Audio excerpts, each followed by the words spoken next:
आज जो हम टॉपिक लेके यहाँ पे आए हैं, we are going to discuss the recent rules जो गवर्नमेंट ने नोटिफाई किए, the revise rules for private schools, like regulatory framework for the private schools. To be more precise, these are the government has recently notified regulatory framework for the private schools, जिसमें उन्होंने empower किया है private school fee fixation committee को, जो फी fixation and regulatory committee है for which regulates and fixes the monthly tuition fee and other fee for the private schools. तो एक तो वो पार्ट कि जो नए रूल्स हैं उसमें क्या है, और उसका दूसरा पार्ट कि how the private schools association and the parents have taken it. पहले हम बात करेंगे कि जो नए रूल्स हैं उससे क्या हुआ. नए रूल्स में गवर्नमेंट ने थोड़ा सा ना they have more empowered the fee fixation and regulation committee. तो उसमें ये कहा गया है कि पहले तो मतलब एक तो नॉर्मल रूल्स है, ये कुछ पावर्स है कि प्राइवेट जो कमेटी के क्या पावर्स है, क्या कैसे फिक्स करेंगे वो फीस, और कैसे रेगुलेट करेंगे फीस, और कैसे वो किसी ऑफिसर को नॉमिनेट करेंगे कि who will have access to this official records of the private schools. And सबसे बड़ी बात उसमें ये है कि उसमें सबसे बड़ी बात जो अहम बात इस टाइम हम डिस्कस करने जा रहे हैं कि वो ये है कि उसमें उन्होंने ये पावर्स दिए हैं गवर्नमेंट ने कमेटी को कि they can penalise private schools for any violation. मतलब ये कि उसमें 3 कैटेगरीज है. पहले कि अगर एक बार प्राइवेट फी फिक्सेशन कमेटी को लगता है कि जो उन्होंने ऑर्डर्स पास किए हैं regarding collection of fees, tuition fees, या कलेक्शन ऑफ ट्रांसपोर्ट चार्जेस, या कलेक्शन ऑफ जो भी प्राइवेट स्कूल्स में आज हमारी एक कैटेगरी है अदर फीस, तो उसको लेके अगर हमें ये जो हम देखें कि प्राइवेट स्कूल जो फिक्सेशन कमेटी है उसको ये एम्पावर किया गया है कि जो भी वो रिकमेंडेशंस या जो भी वो फ़ी फिक्स करेंगे, अगर प्राइवेट स्कूल इज़ फाउंड कि वो वायलेट कर रहे हैं कि, तो कमेटी उस पर 1% जो उन्होंने रेवेन्यू कलेक्ट किया है या जो उन्होंने अमाउंट कलेक्ट किया उसका 1% वो एज फाइन चार्ज करेंगे. और अगर वो पहली बार अगर एक बार वो if school is found violating the और गवर्नमेंट ये जो कमेटी रिकमेंडेशंस है या कमेटी ऑर्डर्स है, और अगर दूसरी बार तो फिर 3% को भरना पड़ेगा. और अगर प्राइवेट स्कूल तीसरी बार भी वायलेट करता है तो उनको 5% उनको ये जो रेवेन्यू है वो ऐसे उनको फ़ाइन भरना पड़ेगा. उसके बावजूद कमेटी को ये भी पावर्स दिए गए हैं कि they can recommend action for disaffiliation and derecognition of this private school. हो गया ये एक पोर्शन स्टोरी का. लेकिन उसमें ये भी है कि इवन कि वो they can go for a civil suit, वो खुद ही मतलब एक जजमेंट पास कर सकते हैं प्राइवेट स्कूल्स के खिलाफ जो भी वहाँ पे ऑर्डर्स की या रिकमेंडेशंस की या गवर्नमेंट कमेटी के सर्कुलर्स की खिलाफ वर्जी करते हैं. Part 1 is over. अब उसका दूसरा पार्ट ये है कि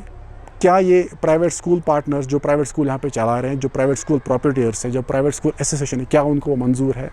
रिसेंटली आपने भी देखा होगा, आपने भी सुना होगा, हमने भी रिपोर्ट किया कि रिसेंटली हाल ही में जो प्राइवेट स्कूल्स बॉडी है, जिनका नाम है private school association of Jammu and Kashmir, उन्होंने आउटराइटली रिजेक्ट किया है ये जो नए रूल्स हैं. किस बात पे? पहली बात ये कि वो कह रहे हैं कि इतने स्वीपिंग पावर्स एक कमेटी को दे देना, से एक इंडिविजुअल को दे रहे हैं कि powers, this will snatch the autonomy of private schools. उनका ये भी कहना है कि ये सिर्फ इतना ही नहीं है कि ये एम्पावरमेंट जो कमेटी को मिल रही है सिर्फ इतना ही नहीं, लेकिन इसके बावजूद भी कि मतलब वो कह रहे हैं कि हमारी रिप्रेजेंटेशन कहाँ पे है, क्या हमें ऑन बोर्ड लिया गया जब भी ये मतलब जैसे कि ये जो मतलब गवर्नमेंट एंड प्राइवेट सेक्टर दे गो मतलब hand in hand. Private sector इतना ही नहीं है कि मतलब वो फ़ी का इशू या ट्रांसपोर्ट का, मतलब they complement the government sector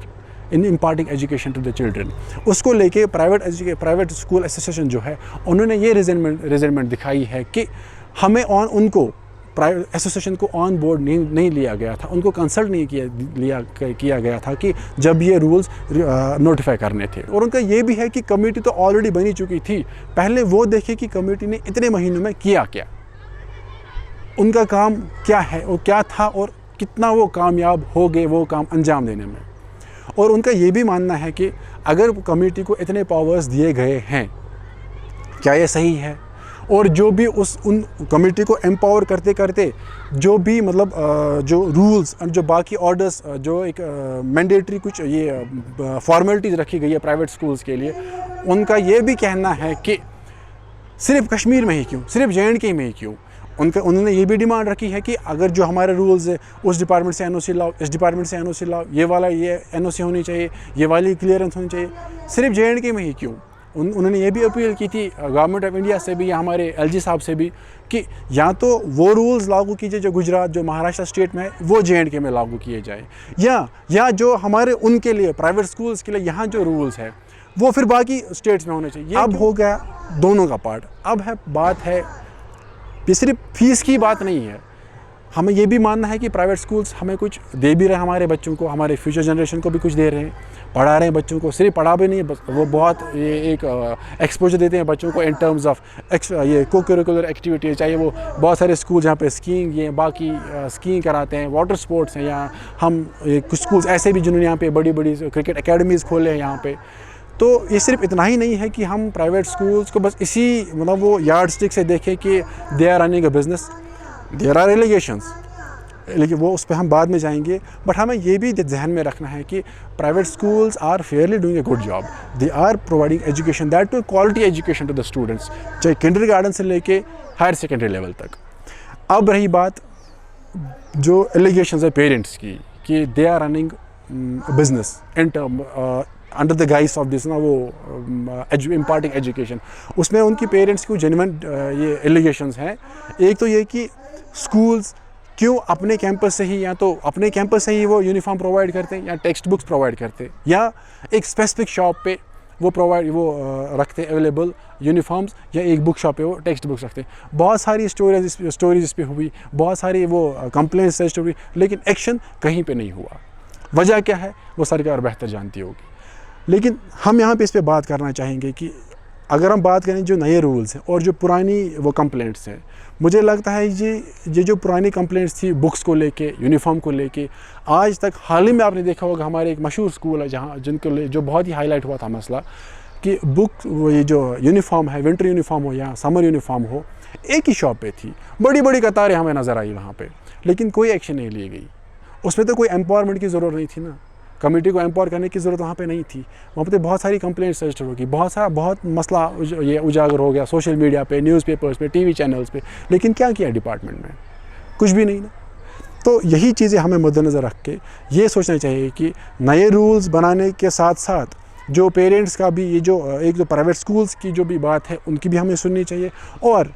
parents not individual level पे but parents as a society they should stand together. अगर उनको कहीं लगता है कि ये स्कूल हमें लूट रहा है, वो स्कूल हमें लूट रहा है, ऐसा ना हो कि वो पहले स्कूल की सारी वो फॉर्मेलिटीज़ पूरी करके उसके बाद वो शोर मचाते हैं। Let them stand together, let them approach the school authorities, let them get the things clarified. क्योंकि इसमें क्या होता है, हमने बहुत बार ये ऑब्जर्व किया है कि वन वे कम्युनिकेशन रहता है। अगर हम देखें कि स्कूल मैनेजमेंट नहीं होती एक्सेसिबल फॉर पेरेंट्स मिलना चाहते हैं, बात करना चाहते हैं, एसोसिएशन नहीं है स्कूल में, मतलब पेरेंट्स बॉडी को बात नहीं करने देते हैं कोई। जैसे यहाँ पे हमें बोलते हैं प्राइवेट स्कूल एसोसिएशन कि हमें गवर्नमेंट में कोई हमारी आवाज़ नहीं सुनता है, हमारी कोई रिप्रेजेंटेशन नहीं है, हमें स्टेक होल्डर नहीं समझा जाता है जब भी कोई रूल ये नोटिफाई होता है। सही भी है, हमने भी देखा कमेटी जो है, जाहिर सी बात है अगर एक मेंबर अगर कमेटी में है, अगर चेयरमैन साहब है, उसके मेंबर सेक्रेटरी है या कोई और मेंबर है गवर्नमेंट की तरफ से, लेकिन एट लीस्ट ये जो कमेटी बनी है to regulate fees structure of private schools, at least एक मेंबर तो होना चाहिए था